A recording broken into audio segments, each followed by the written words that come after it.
Hello everyone, I'm Mary Miller, the owner of Bay Lake Embroidery on Etsy. I'm here today to show you how to use my new native BX fonts with font extensions. How do you create these designs with the alternate characters and additional motifs? It's easy, and you can even do it within the free Embrilliance Express mode. Let's get started. This is Starlight, one of my native BX fonts that includes both alternate character extensions and these cute little stars and splashes. Each of my BX files for sale on Etsy includes a PDF file that explains how to use the alternate characters and a chart showing what's available. Here's the chart for Starlight. You can see that there are many swirly options as well as the different stars and splashes.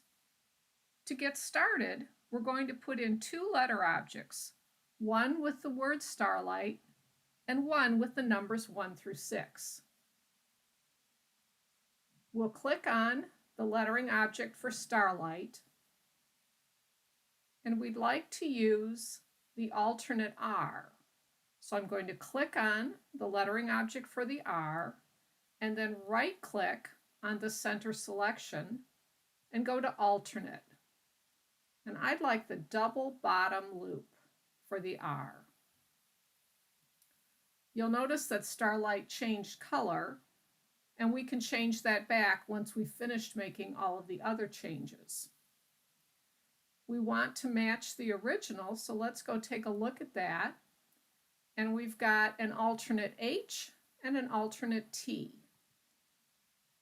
So to get the alternate H, we're going to select the H, right-click on the center green selection node, and then we'd like the top loop. Last, we'd like the alternate for the T. Again, we're going to select the T, right-click on it, choose alternate, and let's take a look at the double bottom loop. The spacing is a little bit off, so again, if we click on the center selection node and then click on the bottom arrow, we can click and drag to slide the letters together. Now we've got the alternate characters in the word Starlight, but we'd like to add those stars and swashes too. Those are the alternates found in the numbers. So if we click on the lettering object that includes the numbers, we want all of these numbers to turn into glyphs. So without selecting an individual item, I can right-click on the entire lettering object, choose alternate, and go to extras. And now you'll see that I have all of the extra characters. From here, we can select each one individually and move it into position.